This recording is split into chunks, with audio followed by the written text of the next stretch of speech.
자, 오늘은 창세기 8장에 대해서 한번 이야기해 보겠습니다. 그림을 그리러 왔는데 비가 와서 그림을 못 그리고 녹화를 하게 됐습니다. 예, 창세기 8장은 드디어 이제 노아가 방주 바깥으로 나와요. 방주 바깥으로 나와서 제일 먼저 하는 게 단을 쌓고 번제를 드립니다. 여기서 다른 목회자분들이나 많은 사람들이 노아의 믿음에 대해서 굉장히 많이 이야기를 하는데, 저는 조금 이게 반항심이 조금 들더라고요.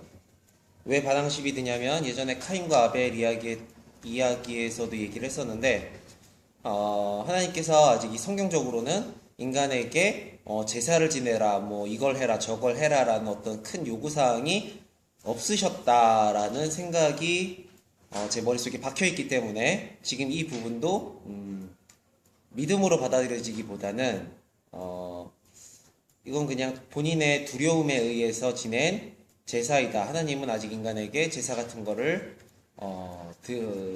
드리라고 얘기한 적이 없었다라는 생각이 듭니다.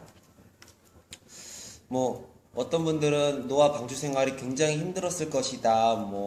소똥 냄새, 하여튼 각종 동물의 변 냄새와 그 멀미 때문에 얼마나 힘들었겠냐. 600세에 들어가서 601세까지 있다 나왔는데, 오랜 시간 있었는데 매우 고통스러웠을 것이다. 그런 것 때문에, 감사의 제사를 드렸을 수 있다. 이렇게 말씀하시는 분도 있었어요. 그거는 조금 공감이 가면서도 그건 성경에 나와 있지 않죠? 제가 얘기하는 것도 성경에 나와 있지 않습니다.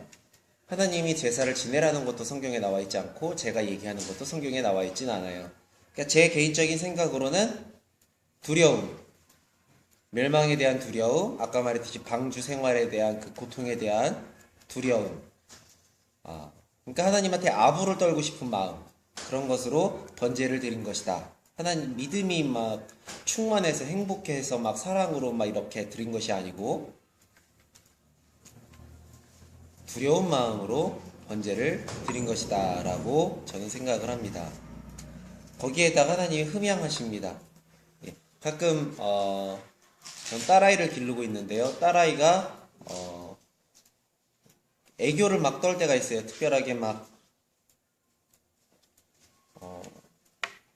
그럴 필요 없는데도 어떤 건 저를 위해서 어떤 걸 한다고 막 하고 막 보여주는 때가 있습니다. 그런 모습을 보면 굉장히 사랑스러워서 이뻐요, 사랑스러워요 이런 표현을 계속 해주게 됩니다.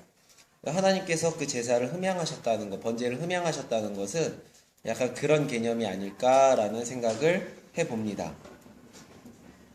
그리고 하나님이 말씀하시는데 땅의 저주를 이제는 내리지 않는다고 하시고 사람이 어려서부터 생각하는 게 굉장히 악하다.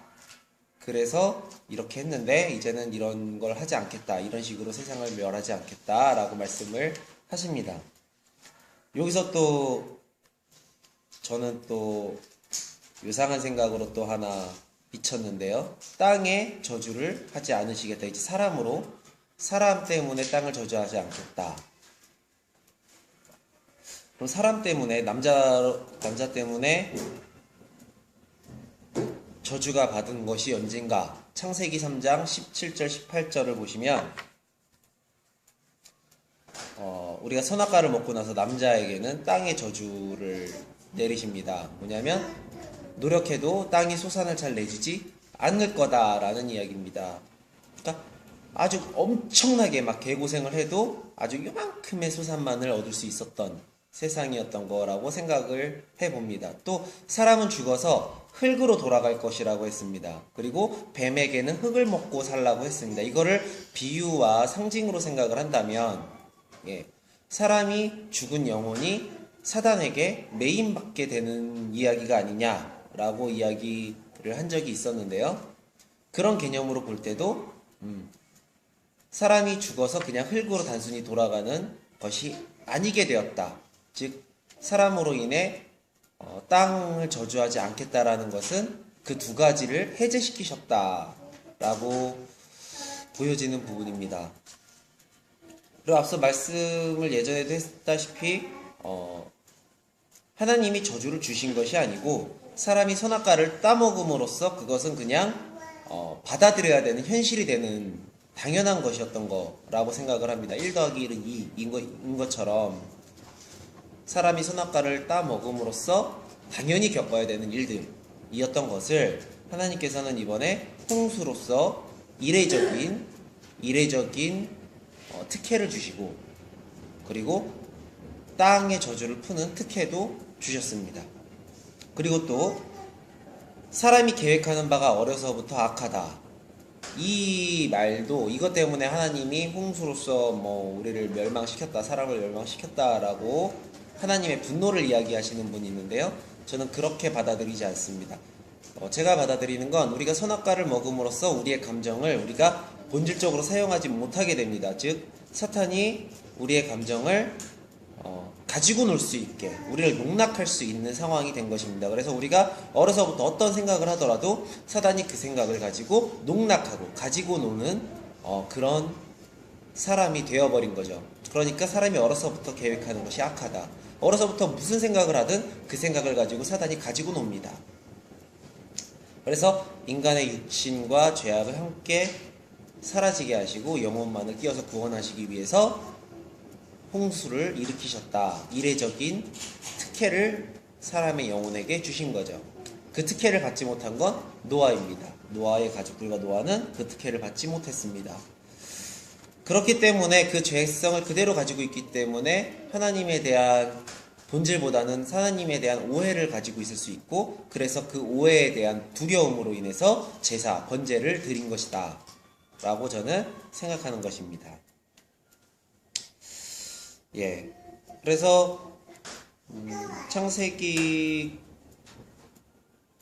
8장에서 이 정도 이야기 후에 하나님이 다시는 홍수로 세상을 멸망하지 않겠다라고 하시는 부분도 나오는데, 이 부분은 다시는 사람에게 이런 특혜를 주지 않겠다, 이런 식으로 무리해서, 하나님이 무리하신 것 같아요. 무리해서 세상을 멸망시키지 않겠다, 인간의 영혼을 구원하지 않겠다 라고 말씀하신, 그리고 다른 방법을 만드신 거죠. 그게 바로 예수 그리스도에 대한 구원 사역에 대해서 계획을 하시는 부분인 것 같습니다.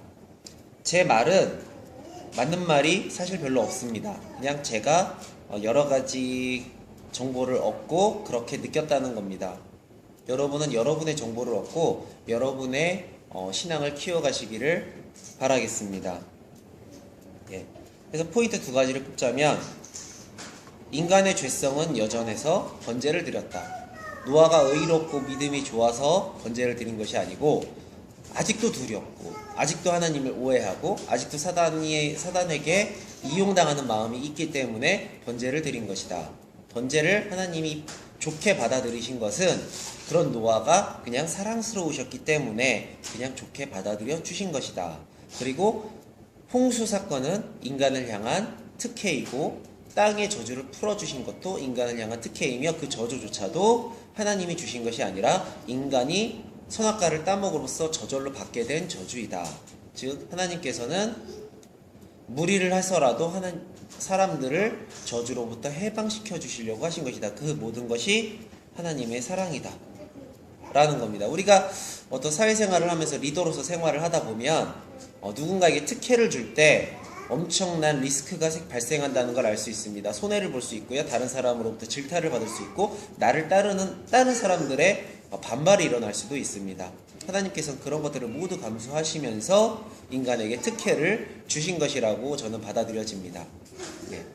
창세기 9장에서는 또 어떤 내용이 펼쳐질지 궁금한데요, 창세기 9장에서 다시 찾아뵙도록 하겠습니다. 여러분들 하나님과 동행하실 수 있는 삶을 사시고요, 하나님께서 이미 우리에게 주신 모든 것을 누릴 수 있는 삶을 사시길 바랍니다. 감사합니다.